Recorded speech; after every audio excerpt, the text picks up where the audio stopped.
methodology in translation activity, which most of us in India, we do not follow. I have not seen one single book of translation in any languages. I have seen in 4 languages, not all, but there are no references to the earlier translations done of books which are thick in nature, which have lots of pages, and which have many aspects to deal with. Well, this was a theoretical comment that I always want to make to an audience which is interested in translations, and to those who do translate. Let's say a few words, not more than a few words, about this book. Now, if in Latin America we were to choose, I have, the first song, the first reference to a song that I heard in my very early stages was Guantanamera. And that song, we never cared who wrote it, but it provided us so much of enthusiasm that all of us together, we used to dance and sing and use our instruments in order to make it a grand activity, expressing through amusement, through music, expressing thoughts which are most serious in nature. Imagine Guantanamera, about a lady, of a girl from Guantanamo, a place in Cuba, a village in Cuba. She's being told that I am a sincere man, but what is that sincerity? Do we turn that sincerity in some action only, or do we turn that sincerity into turning others who are listening to that song into sincere people? This transformation of the other. In one of the 3 most important books of verses, Versos Sencillos, José Martí talks about the idea of that I want to live well, but my living well refers to looking at my neighbor living well, or the other person whom I am looking at living well. So my living well has a different kind of definition. The living well in our mechanical days means completely different thing. But living well in Martí, which he defined hundreds of years ago, if we were to follow that and really teach our students what is that living well, whether it means looking at the neighbor if he or she is also living well, turning his living into wellness is my duty. Now, if the songs are of this nature, you can imagine this comes from a person who was himself, he was fortunate enough to have a father who put him into a good school and a teacher who really taught him very well, and so that he could go into a process of learning and analyzing and writing one after the other, and then getting into the task of liberating his companions, his countrymen. So that was the most important idea of a poet, of a writer, of an essayist, of a philosopher, of a journalist. Many of the countries he visited, He stayed in USA, Mexico, and so many Latin American countries. He was exiled into Spain. There he learned so many things. And the sum total of all his learning turns into making him into a man who would like to get the freedom for his country from the Spaniards. From the Spaniards. And then in one of his essays he writes that we Cubans should see to it that we are not only free of the Spaniards, we get our freedom of the Spaniards. And then in the last line he says, but also from the US, from the USA. Now this was the problem that he was facing. His country was liberated. At one point of time, Spain could not hold on to Cuba for a long time because of the American help. But the Americans took over and started building their power, and the whole country was again getting distributed, getting sort of, a kind of a picture which was true of the whole of Latin America after it got its independence from Spain. Imagine, from 1810 to 1824, these are the years of freedom, of fight for Latin Americans. Most of the Creoles, they created those armies in order to fight and throw out these Spaniards. But Latin America lacked a political process. If you compare it to India, you will find that the Indian freedom at one point of time, at the end of the 19th century, was already enjoying certain groups which were political, which were entering into political processes, political discussions.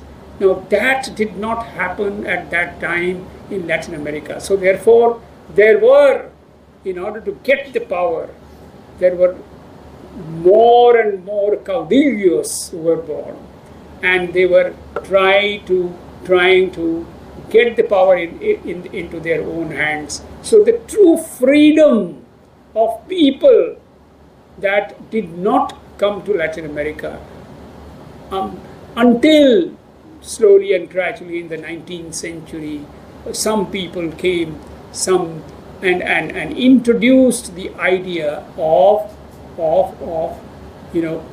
togetherness and political processes, and yet it was so difficult till the 20th century to get into that process.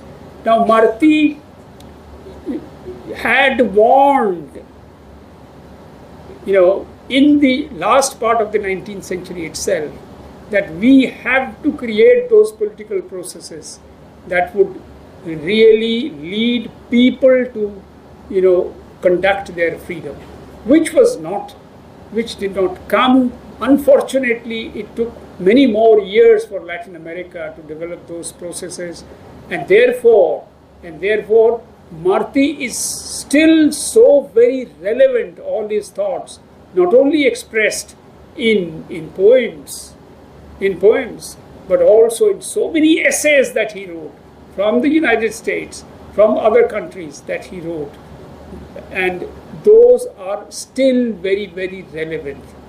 And if we study them, if we introduce them as contents for our school students also, which has never occurred to us, we are throwing out our own great people, fighters, from our school syllabuses, from our colleges. But imagine if we were to introduce all these people like José Martí and their thoughts and what they actually did, how much did they suffer. He stood there straight away with his colleagues to get a bullet on his chest and die in 1895. It was still not free. The freedom came in 1902, but yet it was not a freedom. But it gave Cuba all the power slowly and gradually all the power was assimilating inside people, so that we could have, with time, people like Castro and people of his stature who could understand that common people, people who live in villages, in the mountains, they have understood the need to fight and the real freedom that one can enjoy. Now, obviously, I won't like to take your time further. Probably Rao Saab will never allow me to speak further because I have taken too much of time. But if we were to sit down one day with the ideas of Marti, which fortunately most of them have been included in the book that Vibha has produced. I was just looking at the book, I received it just now, and found that many of these ideas are so relevant even for us today that if such books are introduced as reading material for our schools, our universities, our departments of Spanish, etc., it will do us a lot of good. I also expect that all of you who are here would at least pick up a copy of the book and at least do us the honor, do Vibha the honor of, of appreciating what she has done over. She must have taken more than 2 years to write the translation. I do not know how much time she took, but that will do her a great honor. I thank you for giving me this opportunity. Thank you, sir.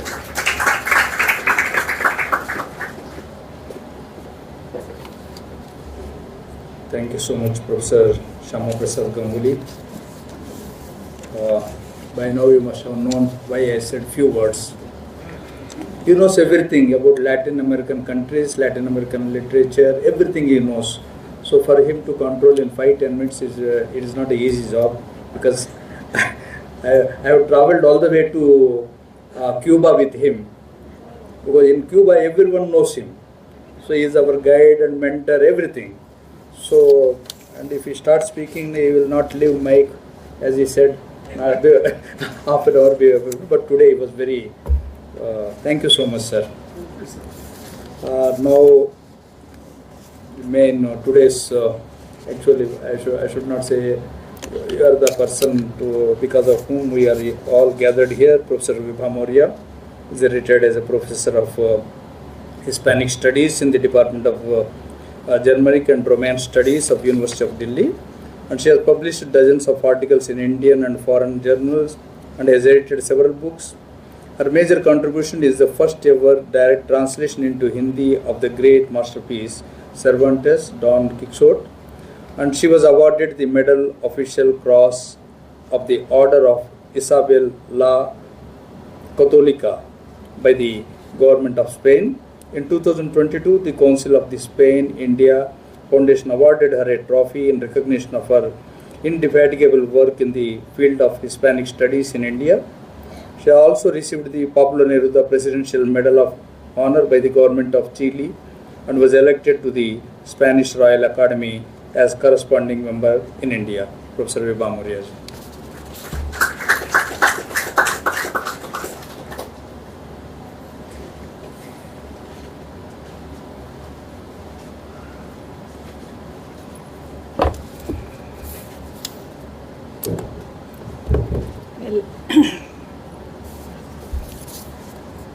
Hi, Excellency, Ambassador of Cuba, Juan Carlos Marzan Aguilera, Rao Saab, Secretary, Sahitya Akademi, Excellencies who are present here and my friends from the Diplomatic Corps, Director of the Institute of Cervantes, Maria Gil-Burman, and of course, my very close friend and also a person very much central to the production of this book, Malena, the cultural attaché, from Embassy of Cuba. I am really, I was surprised, not surprised, but it was a very pleasant call from the former ambassador of Cuba, Ambassador Simancas, one afternoon, when he called me and I said, he gave me this proposal of bringing out this book. And of course, I immediately accepted it because it's actually, its fault is ours, and especially mine, that we haven't brought out a book on Marti for so many years. But I must say that we at our local level in the department have been bringing out little things on Marti. Even with the help of the students, we translated and brought out little brochures kind of things. But my engagement with Martian studies is perhaps as old as my engagement with Hispanic studies, which goes back to about 50 years. When I started studying, as Professor Ganguly mentioned, we all knew this song Guantanamera. We came across the verses, because the Guantanamera verses are all Marti's verses which are sung there. So that was my first acquaintance with Marti. And later when I became a teacher and I used to teach language courses in the department, I always used to make my students learn Marti's verses, Yo soy un hombre sincero, etc., and recite it orally in loud voice to improve their pronunciation. So it was like a double task which I was completing. I was introducing them to Marti and also making them learn Spanish well. And of course later on when I started teaching master's courses, this multifaceted personality of José Martí was something which I always wanted to teach my students. And later when I did the poetry course for many years in Delhi University, I taught the poetry course. Marti was central to that course, and we always learned to decipher his poems. And imagine circumstances so developed that I got a scholarship to go to Havana to pursue my PhD.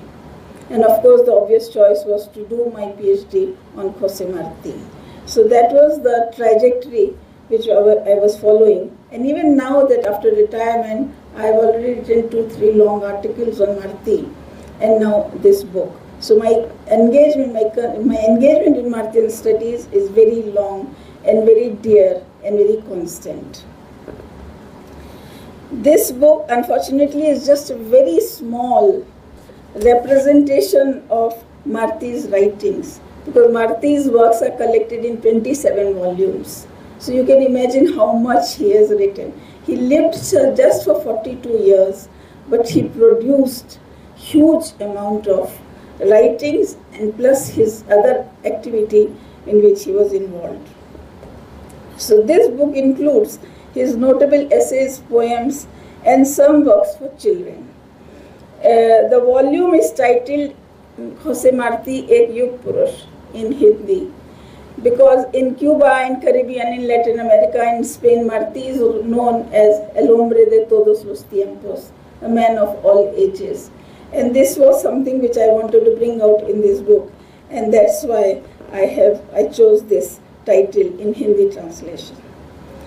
For me, Martí was in the truest sense was a visionary. In 1891, he wrote an article entitled Our America.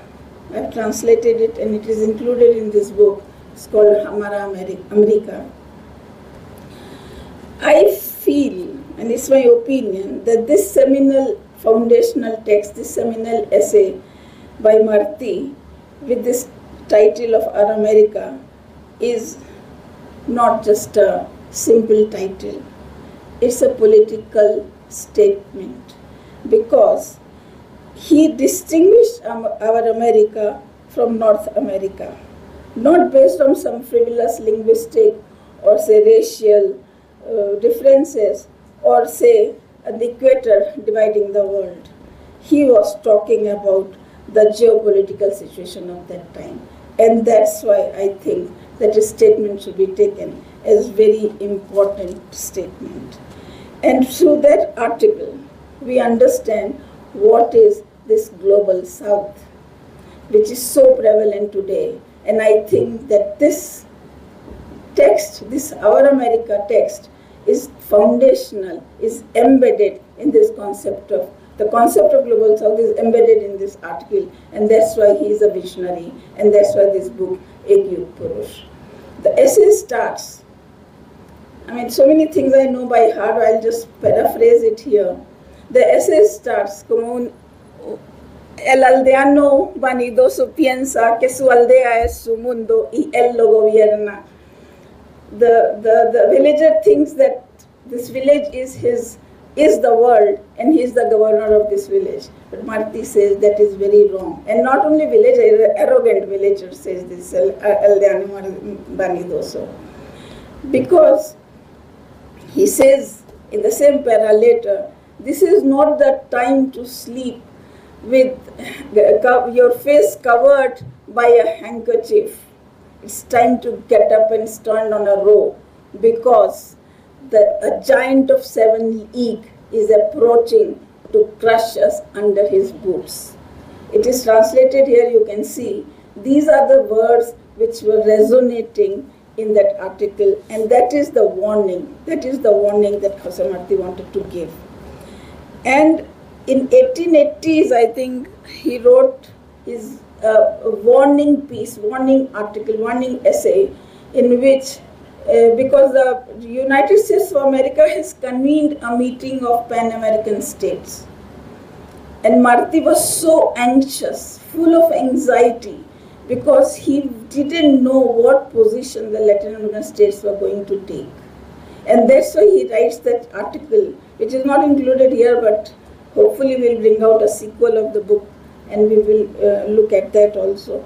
And that's where he says that and this is not a meeting of Pan-American states, it's some expansionist, annexionist intention of the United States of America, which is shown here. So I think that what Martí as a visionary was trying to tell us, that this danger is not the danger which is going to go away so quickly. We have to always be careful. And as Rao Sahab also said, Martí from the very early age plunged himself in the freedom movement. I think he was already in the school, 16 years old, when he plunged into the freedom movement, in the clandestine movement. And after that he was jailed, he was imprisoned because of his activities, and he was kept in the jail in shackles. And because of some connections here and there, his father, I think, managed to get that sentence converted into an exile. And that's when he went to Spain and he finished his studies and all.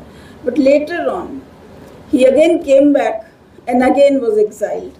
He went to Mexico, and after some time he went to United States of America, and there where he lived the last 15 years of his life. And that's why when he writes this article or these pieces, he says that yo conozco al monstruo porque he vivido en sus entrañas. I know the monster because I have lived inside it. And therefore his words were so convincing that it resonates still in us. And it's not by chance that Fidel once said, and I quote, Martí was a profound thinker and a staunch anti-imperialist. No one in his time understood the dire consequences of monetary agreements the United States were trying to impose on Latin American countries with such precision. These agreements now resurrected under more unequal conditions than ever and have been revived. And how true he was, because what is happening today, what Trump is trying to do is converting the whole world into a market. He will buy Greenland and he'll buy God knows what, and then he will do the Panama Canal, and then he will develop a real estate in Gaza. These are the things against which Martí had been warning us. The giant of 7 leagues is going to crush us under his boots. That's what he was warning. Martí was a true internationalist, because it's not that he was only worried about Cuba and the Latin America and so on. He actually wanted to fight for equality, for justice, against poverty, to uplift the poor. And that's why his verso sencillo, in the simple verses, he has a verse, con los pobres de la tierra quiero yo mi suerte echar. With the poor of the world I want to throw my lot. So this was what Martí was. Another very, very important, upmost on his mind, was the freedom of Cuba. Because as Professor Ganguly said, by 1895, most of the Latin American countries had fought their independence and had got their independence. No? But Cuba and Puerto Rico were the two countries which were still under the colonial rule. And Martí felt that it was the necessary war, what Ambassador said.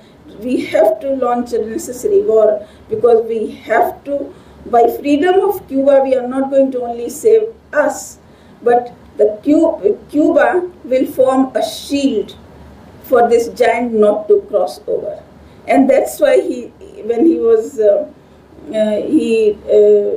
just few days before his death, he wrote this letter to a friend saying that every day I am in the danger of losing my life. Every day I am in the danger of losing my life, but the independence of Cuba is so important because it will serve as a shield. So that was one of the things that Martí was very keen. And living in the US, his main objective was to organize the war, organize the people, bring people together in order to launch a war which will be successful. Because Cuba had suffered 10 years of war and, guerra de 10 años, guerra pequeña and all that thing. So that was one of the things. And on one occasion, in La Tampa, in the Liceo de La Tampa, he convened the meeting of the Cuban diaspora in the US, and he addressed them. That address is included in his 27 volumes with Con todos y para el bien de todos, means with the sabke saath or sabke hit ke liye, which is included in this book. And this was the article which, for me, was the one which actually showed Martí's vision as to what a liberated, a free Cuba will be like.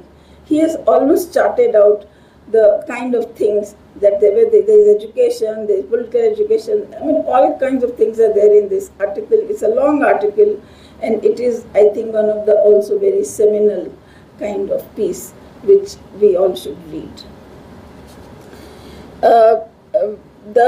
He also formed the Cuban Revolutionary Party and wrote the manifesto of the Cuban Revolutionary Party. So he has a very clear vision as to what Cuba should be like and why Cuba should be independent. And in 1954, when Fidel with some revolutionaries came and assaulted the Moncada garrison, he was caught. It was an unsuccessful assault. He was caught, and fortunately there was a trial of Fidel. And that trial, he had already become a lawyer, so he defended himself. And in that trial, answering some questions, he said, el autor intelectual de la revolución de este asalto es José Martí, nuestro apóstol. The intellectual author of this assault is José Martí. So that was the relevance of José Martí, and that's why after 1959, when Fidel won the revolution, a Cuban state was established, the Cuba followed the Martian path of development. to begin with. Only later on, it was adopted as a socialist state and the Communist Party was established, but they never even till today have deviated from the Martian path, because the socialism and Marti's ideas are going together hand in hand. That was the relevance of José Martí. In this volume, I must say that it's actually a very small piece, representation. I have included some essays, some writings that we have done, some of us have done. Then there are essays, and the simple verses. He has several collections of verses, of poems, and simple verses. We have 50 verses of simple verses included here in Hindi translation. Then he dedicated a collection of poems to his son, Ismailillo. I have included some Ismailillo's poem also here. And he also wrote free verses and Flores de Destierro. So I have included some poems from that also.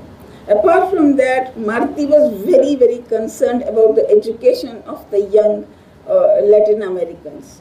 He wanted them to be these were his epistemological concerns, you can say. He wanted them to be, not to be ignorant, to know the world, to understand the world, to understand what the politics of justice and equality is. So he started bringing out this journal, La Edad de Oro, the journal Golden Age. Four numbers he could only bring out, but that journal was actually full of knowledge. And he, in this, I have a section of that journal which I've included, which are poems as well as some stories which he wrote for children. But I must not finish without telling Martí's relation with India. Martí had a volume. In this 27 volume, there is a volume called Cuadernos de Apuntes. Se conoce el embajador. The Cuadernos de Apuntes means notebook. And if you look at this Cuadernos de Apuntes, dispersed here and there are so many mentions related to India. For example, he spoke about Gita, he spoke about Buddha, and there are other Arak and things like that. There are lots of mentions. But there is one lengthy article on India, lengthy in the sense longish article on India, which he wrote in 1889, I think, because in 1889 in Paris, to celebrate 100 years of French Revolution, there was an exhibition organized. I must say that Martí, of course, earned his living in the States by being a correspondent to many or columnist to many journals and newspapers in Latin America. So this piece on the French Revolution, the exhibition organized to celebrate French Revolution, was a massive, huge exhibition where exhibits were there from all over the world. And Martí was supposed to write a reportage for La Nación of Buenos Aires.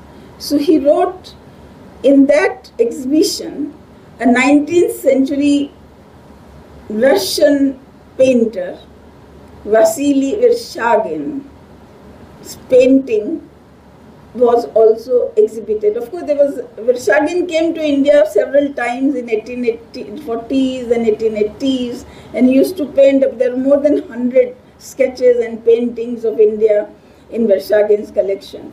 But this painting, which is called Ceremonial Entry of Prince of Wales in Jaipur.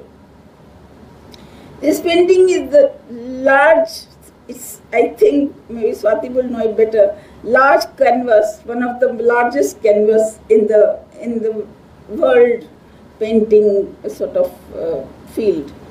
And this painting, I know many of you must have seen it, is now located in Memorial in Kolkata. You will go there and you will see this large canvas was there, And since I knew about this, when I went to Calcutta, I especially we all went and visited that painting. But this painting, Martí never went to Paris to see that exhibition. He never saw this painting himself. But since he had to write this reportage for La Nación, and he used to live he was living in New York, so he was able to lay his hands on many of the reports and articles on the Paris exhibition. And on the basis of all the information that he collected about this painting, he wrote this article. I mean, he's part of that long article which is on the Paris exhibition, but he wrote this piece in which the minutest detail is described. Minutest detail is described, how the flowers are thrown, how the people are standing in the gallery, because of huge painting, and you can see all these things, how the elephants were and how the guards were and all that. But for me, and there where Martí is anti-colonialist, anti-imperialist, he writes the following lines, which I am going to quote. Allá en el hauda de oro y marfil van en paz. Parece increíble que vayan en paz. El Rajá de Jaipur y el príncipe de Gales, de casco y cota roja, pero van en el hauda confusos y menudos, sin que se adivine que aquel triunfo es la procesión funeral de la India. उस तरफ हाथी दांतों और सोने से जड़े हौदा में शांति से बैठे हैं. ताजुब होता है कि इस तरह शांति से जा रहे हैं. अनुपयोगी दाढ़ी बढ़ाए जयपुर का राजा और वेल्स का राजकुमार नुकीली टोपी और लाल कोट में, पर जा रहे हैं वे हौद में गुमसुम और शुभ. शायद किसी को इस बात की आशंका तक न हो कि वह विजय यात्रा हिंदुस्तान के अंतिम संस्कार के प्रतीक का जुलूस है.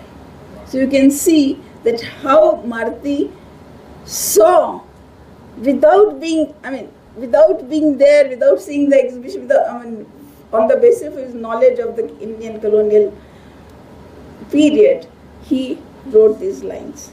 So for me, Martí will ever remain as a relevant leader, relevant writer, relevant poet.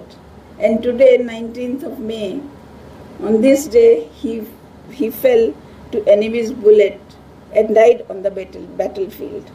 But he has left behind this legacy of thousands of pages of his writings, and the book is just a minuscule demonstration of what Martí was thinking. I have tried to include many of the very important works here, and I hope that we bring out more and more books so that we are able to spread Martian message to all the people in the world, and especially in India. Thank you very much. And I want to, at the end, thank, of course, the former ambassador of Cuba, Ambassador Simancas, of course, who took the lead.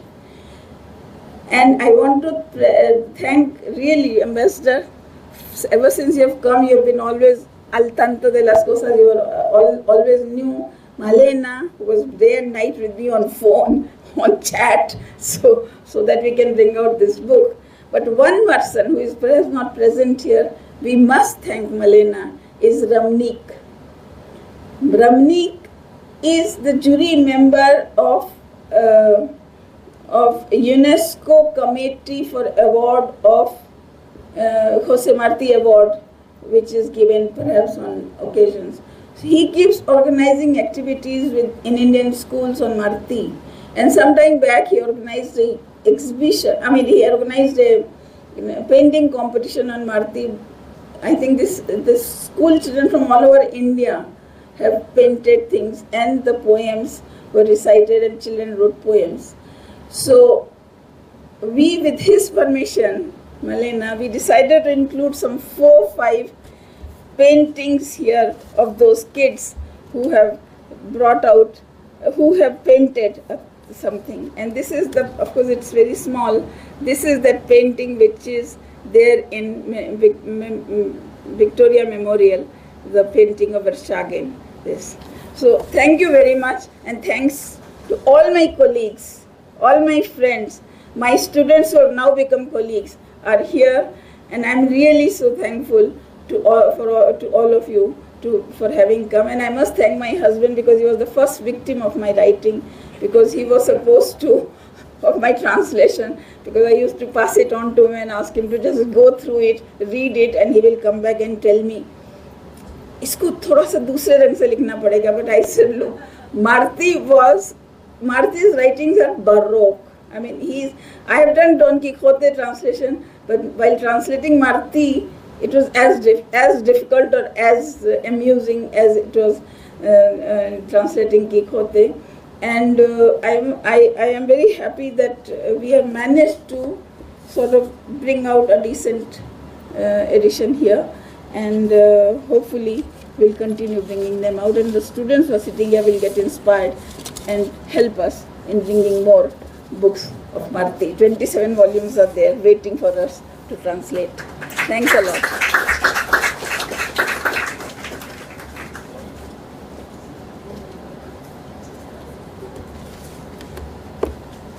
Thank you very much. Thank you very much, Professor Vibha Maurya ji. Before the formal vote of thanks, I would like to say 3-4 lines about the book in Hindi for the target readers, as the book is in Hindi translation. मित्रों, होसे मार्ती एक युग पुरुष जिसके संपादक विभा मौर्य हैं, और इसमें बहुत सारी रचनाओं का अनुवाद, अधिकांश रचनाओं का अनुवाद विभा मौर्य जी ने किया है. उनका साथ दिया है भरत शाह और कुलवीर सिंह आंतिल ने भी, उन्होंने भी कुछ रचनाओं का अनुवाद किया है. और होसे मार्ती के जीवन और उनकी रचनाओं, प्रतिनिधि रचनाओं को समझने के लिए यह पुस्तक एक बहुत ही महत्वपूर्ण और ऐतिहासिक कदम है हिंदी के क्षेत्र में, जैसा कि प्रोफेसर गांगुली जी ने भी कहा और हमारे हिज एक्सीलेंसी ने भी कहा कि हिंदी में होसे मार्ती पर की यह पहली पुस्तक है. और इसमें होसे मार्ती की कुछ कविताएं, कुछ कहानियां और कुछ निबंधों के हिंदी अनुवाद हैं, और उसके साथ साथ मूल स्पेनिश में भी रचनाओं को छापा गया है. तो और यह पुस्तक, इस पुस्तक की भूमिका लिखी है भारत में रिपब्लिक ऑफ क्यूबा के पूर्व राजदूत अलेखांद्रो सिमानकास मारिन, उन्होंने लिखी है, जिनका उल्लेख भी किया विभा जी ने, ये जिनकी प्रेरणा से यह पुस्तक उन्होंने तैयार की. तो उम्मीद करते हैं कि साहित्य अकादमी का यह प्रकाशन सभी के लिए जो है उपयोगी होगा, और आप सबसे अनुरोध होगा कि इस पुस्तक को ज़रूर खरीदें, पढ़ें और इस पर अपनी राय जहाँ भी जिन मित्रों के बीच पत्र पत्रिकाओं में जाहिर करने का प्रयास करें.